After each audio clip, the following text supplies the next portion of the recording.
Hello and welcome to Java Expert Training Program powered by Credible Academy, and my name is Mohsin Ahmed. I am trainer and founder at Credible Academy.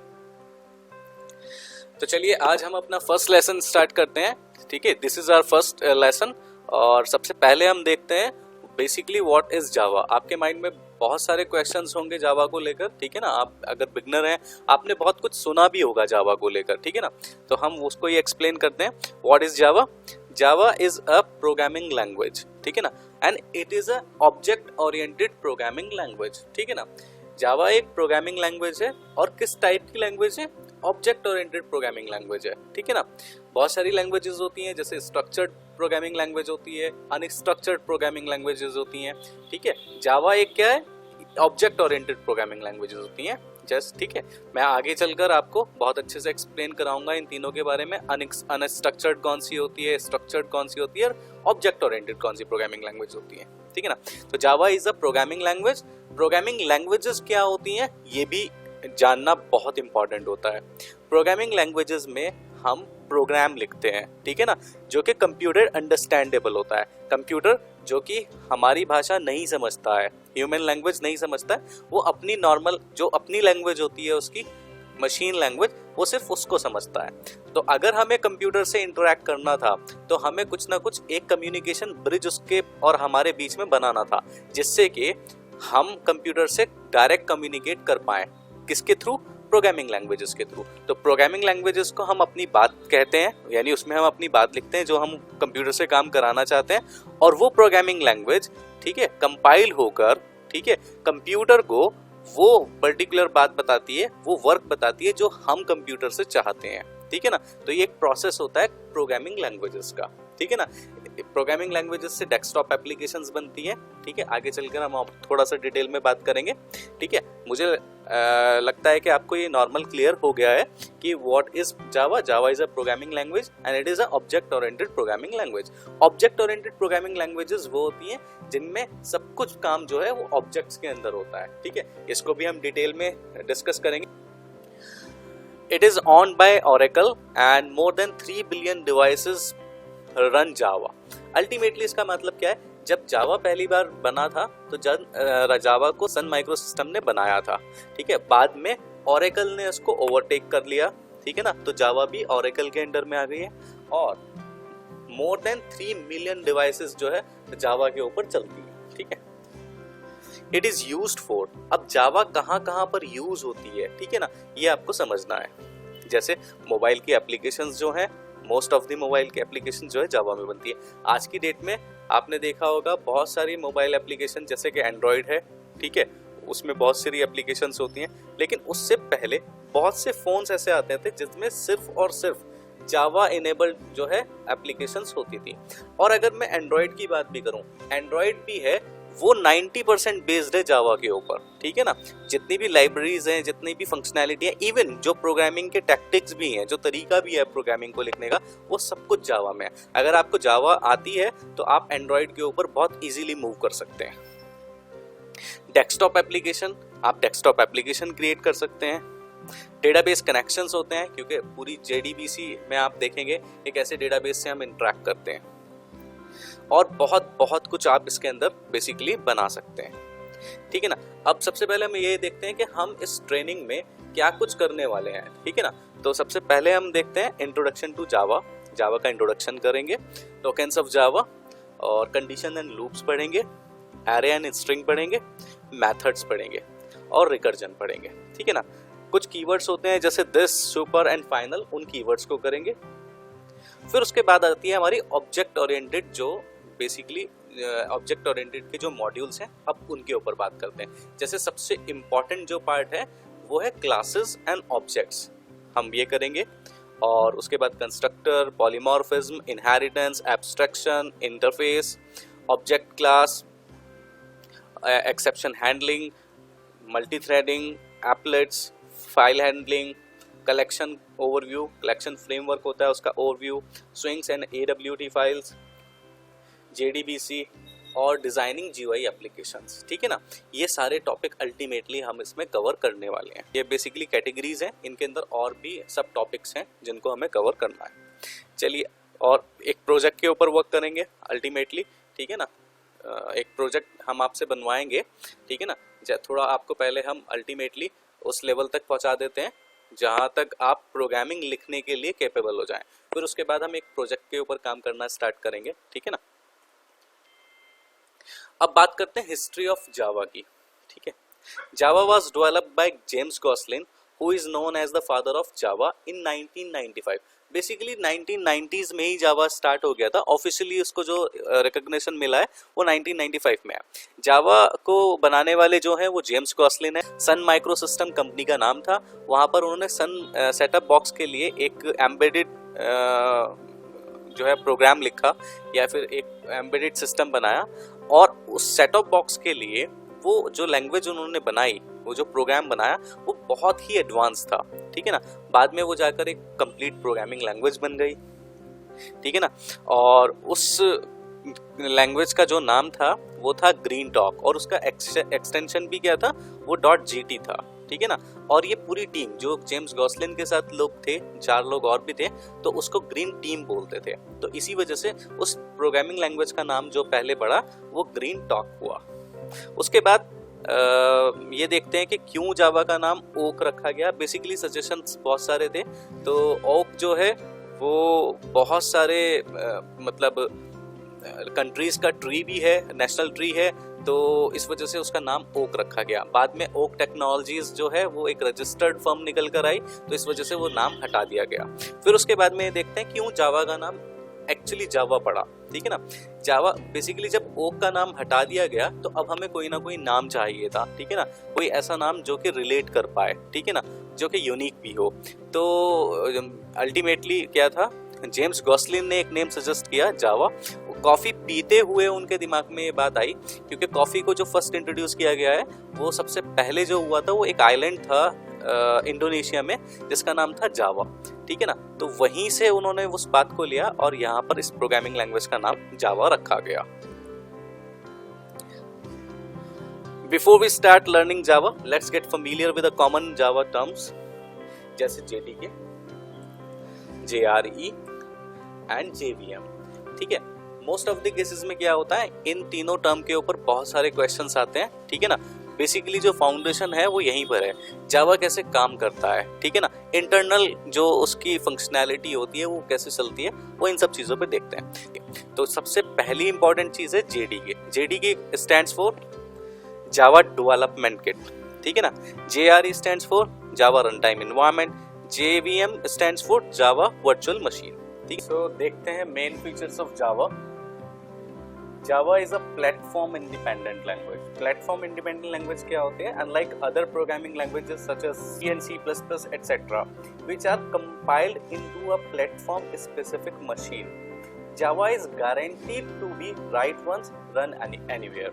Basically क्या मतलब, जैसे C and C++ languages हैं, उनमें क्या होता था, आप वहाँ पर जो भी मतलब कंपाइलेशन था वो डिपेंडेंट था, ठीक है ना। और यहाँ पर जावा में क्या होता है, जावा एक कंप्लीटली प्लेटफॉर्म इंडिपेंडेंट लैंग्वेज इसलिए क्योंकि आप उसे एक प्लेटफॉर्म पर कंपाइल कीजिए, दूसरे पर रन कीजिए, ये बेसिकली आपको गारंटी मिलती है, ठीक है। Java is an object oriented programming language, ठीक है ना। जैसे मैंने आपको ऑलरेडी बताया कि जावा में जो भी कुछ है, everything is an object which is in Java, ठीक है। Which are some basic concepts of oops are classes, objects, inheritance, polymorphism, abstraction, encapsulation, etc. Simple. Java simple, obvious आपको पता ही है. Java is easy to learn and its syntax is quite simple and easy to understand. आप उसे easily समझ सकते हैं, लिख सकते हैं, ठीक है, और आपको learn करने में बहुत easy होगी. Robust. Java makes an effort to eliminate error-prone codes by emphasizing mainly on compile time error checking and runtime error checking. But the main areas which Java improved were memory management and mishandled exceptions by introducing automatic garbage collector and exception handling. Basically क्या है, robust क्यों है, क्योंकि जो error checking का जो basically काम था रन टाइम पर और कंपाइल टाइम पे, तो जावा में क्या है, एक तो ऑटोमेटिक गार्बेज कलेक्टर है। ऑटोमेटिक गार्बेज कलेक्टर क्या करता है, आपको मेमोरी को रिलीज कर देता है, और रन टाइम जो हमारे पास एरर आती है, ठीक है ना, जो एक्सेप्शन आती है, उसके लिए हमारे पास हैंडलर्स हैं जिसको हम एक्सेप्शन हैंडलिंग बोलते हैं, ठीक है ना। इसलिए जावा जो है, Java is a robust language. Secure, the Java platform is designed with the security features built into the languages and runtime systems, such as static type checking at compile time and runtime, which is secure manager, which let you creating applications that can't be invaded from outside. You never hear about viruses attacking Java applications. Okay. Multi-threading. Multi-threading का मतलब होता है, thread का मतलब होता है यहाँ पर टास्क से, ठीक है ना। जब भी आप कोई टास्क अल्टीमेटली, जब भी मल्टीटास्किंग आप करना चाहते हैं, ठीक है ना, एक साथ जब दो काम करते हैं कॉन्करेंटली, ठीक है, ऐसे ही अगर प्रोग्रामिंग लैंग्वेज में आपको एक से ज़्यादा कोई काम करना है तो उसको हम थ्रेड बोलते हैं, ठीक है ना।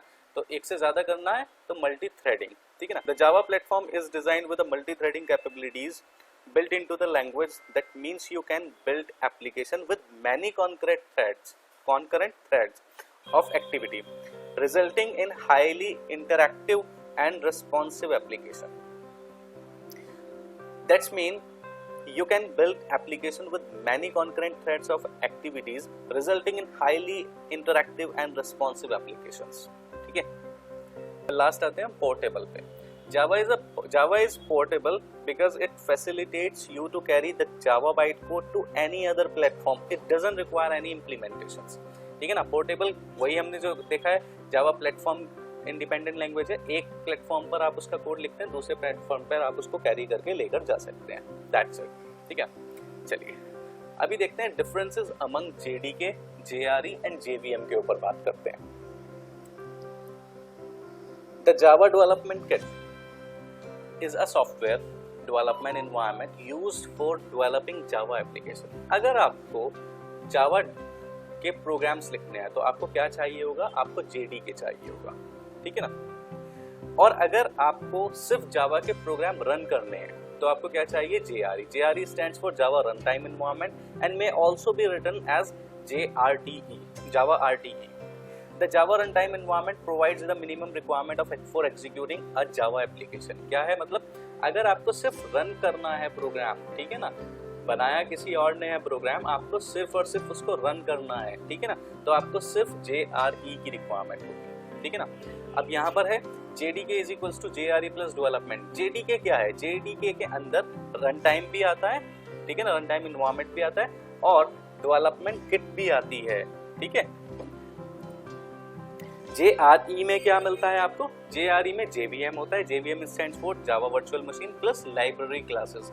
लाइब्रेरी क्लासेस क्या होती हैं, जावा के प्रोग्राम के अंदर जो बहुत सारे फंक्शंस, जो बहुत सारी क्लासेस यूज की जाती हैं, ठीक है ना, उनको सिर्फ यूज किया जाता है, कॉल किया जाता है, तो वो कहाँ पर डिफाइंड है, वो लाइब्रेरी क्लासेस में डिफाइंड है, ठीक है ना।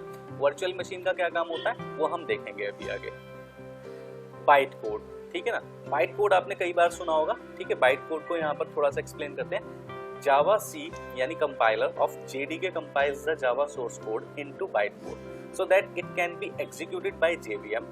The bytecode is saved in a .class file by compiler. Ultimately क्या होता है, जब भी आप एक जावा का प्रोग्राम रन करते हैं, आप उसको सेव करते हैं .java से, ठीक है, और जब आप उसको कंपाइल कर देते हैं, ठीक है ना, जब आप उसको कंपाइल करते हैं तो जो सोर्स कोड आता है वही आपका बाइट कोड होता है, ठीक है ना। वो बाइट कोड जो है वो JVM के थ्रू एग्जीक्यूट होता है और आपका जो बेसिकली आउटपुट होता है वो आउटपुट आपको दिख जाता है, ठीक है ना। बाइट कोड .class फाइल के अंदर होता है, ठीक है ना। और भी कुछ डिफरेंसेस देख लेते हैं। JDK is a kit which provides the environment to develop and execute the Java program. JDK is a kit or package which includes two things: development kit or development tool, you can say, to provide an environment to develop your Java program, and JRE to execute your program. अब मानकर चलिए अगर आप Java developer हैं तो आपको क्या चाहिए, आपको JDK चाहिए। पर जब आपके पास JDK यानी जिसमें आप प्रोग्राम को डेवलप करेंगे तो आपको रन भी तो करना पड़ेगा ना, तो इसलिए वहां आपको दो चीजें मिल रही हैं। First one is development tool and the second one is JRE, run time environment. ठीक है, तो JDK is only used by Java developers. ठीक है ना, मैंने आपको ऑलरेडी बताया है। अब आते हैं JRE पर। JRE which is Java Runtime Environment is an installation package which provides an environment to only run, not develop. ठीक है, only run, not develop the Java programs or application you can say onto your machine. JRE is only used by them who only wants to run the program, that is end user of your system. मान लीजिए मैं एक Java developer हूँ और मैं किसी के लिए जावा प्रोग्राम बना रहा हूँ, जिसके लिए मैं जावा प्रोग्राम बना रहा हूँ, जब मैं कंप्लीट करके उसको दूंगा तो उसको क्या नीड होगी, उसको सिर्फ JRE की नीड होगी। ठीक है ना, अपना प्रोग्राम रन करने के लिए। ये ठीक वैसा ही है। मान लीजिए मैंने आपको एक वर्ड की फाइल दी, MS वर्ड की फाइल, ठीक है ना, आपको ईमेल कर दी है। अब उस ईमेल करने के बाद अगर वो फाइल आप अपने सिस्टम में ओपन करना चाहते हैं तो आपके पास क्या होना चाहिए, इंस्टॉल MS वर्ड इंस्टॉल होना चाहिए। ठीक है ना, MS ऑफिस में जो होता है, ठीक है ना, सिंपल है। ठीक वैसे ही अगर मैंने एक जावा का प्रोग्राम बनाकर आपको दिया है, ठीक है, तो आपके सिस्टम में आपको उसको रन करना है तो आपके पास क्या होना चाहिए, आपके पास सिर्फ और सिर्फ JRE होना चाहिए। And if you are a developer तो आपके पास क्या होना चाहिए, आपके पास JDK होना चाहिए। आपको बात क्लियर हो रही है? चलिए, JVM क्या होता है? JVM is very important part of both JDK and JRE because it is contained or inbuilt in both. Whatever Java programs you run using JRE or JDK goes into JVM, and JVM is responsible for executing the Java program line by line, and hence it is also known as interpreter. JVM basically क्या है? JVM हमारा interpreter है। अब चाहे आप developer हैं, चाहे आप एंड यूजर हैं, ठीक है, जब आप जावा के प्रोग्राम को रन करेंगे तो आपको एक इंटरप्रेटर की रिक्वायरमेंट होगी जो आपके कोड को इंटरप्रेट करेगा। ठीक है, वो क्या है? वो हमारा JVM है। ठीक है, चलिए आगे चलते हैं।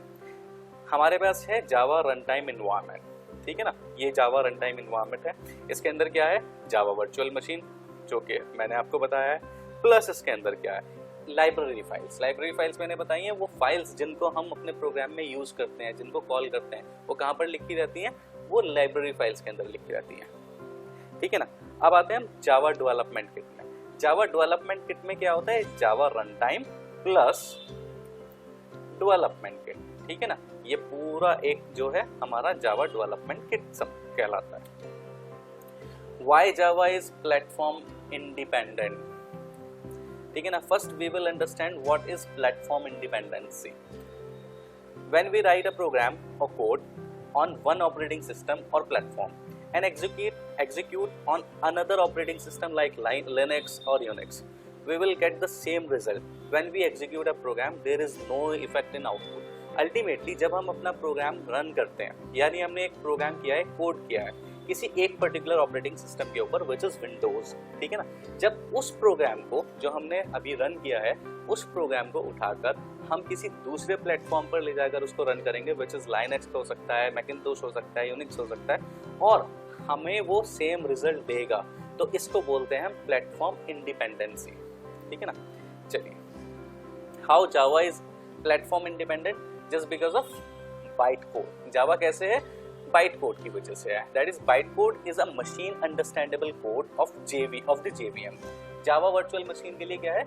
ये एक मशीन अंडरस्टैंडेबल कोड है जिसको हम रीड नहीं कर सकते। जैसे मैंने बताया था आपको कि जब हम अल्टीमेटली एक प्रोग्राम लिखते हैं, हमने तो अपनी लैंग्वेज में लिखा है, अब वो जावा है, अब जावा कंपाइल करेगा, कंपाइल करके क्या जनरेट करेगा? Byte code. अभी जो बाइट कोड है ये मशीन अंडरस्टैंडेबल है, ये मशीन को समझ में आएगा। ठीक है ना, और यहीं पर मैं बात बता देता हूँ इंडिपेंडेंसी की। वो मशीन के लिए हमने यहाँ पर जावा डिजाइनर ने उसको इंडिपेंडेंटली बनाया है कि उसे आप ऑपरेटिंग सिस्टम चाहे विंडोज के लिए भी आप यूज कर सकते हैं, लिनक्स के लिए भी यूज कर सकते हैं, और मैकिन्टोश के लिए भी यूज कर सकते हैं। By using bytecode execution, Java proves it is a platform independent language. Here is the process of Java bytecode execution. हमने एक प्रोग्राम लिखा है which is simple.java, ठीक है ना, उसे कंपाइल किया, कंपाइल करने के बाद वो एक फाइल जनरेट करेगा which is sample dot class, ठीक है ना। सैंपल डॉट क्लास जो है वो JVM उसको कन्वर्ट करेगा वो ऑब्जेक्ट फाइल में विच इज OBJ फाइल, और आपको डिस्प्ले करके दिखा देगा जो भी आपका आउटपुट होगा। सिंपल है।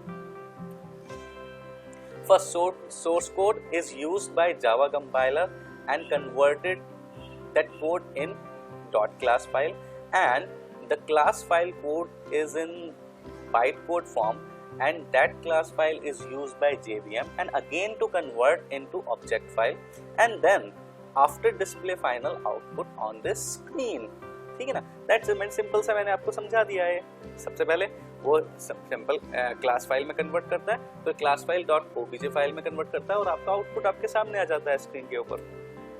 Java is platform independent language. In simple terms, we can run .class file on any platform. Behavior will be same on Macintosh, Linux and Windows as well. ठीक है। Java compiler converts source code to bytecode, and bytecode is not designed for a specific operating system. Understandable. जो हमारा byte code है वो किसी specific operating system के लिए design नहीं है, ठीक है ना। बस बाइट कोड है मशीन अंडरस्टैंडेबल, जिसके लिए भी जिस पे भी आप चलाओ तो उस पे वो रन हो जाएगा, ठीक है ना। चलिए ओके, यहीं पर रखते हैं इस वीडियो को। Thanks for watching this video.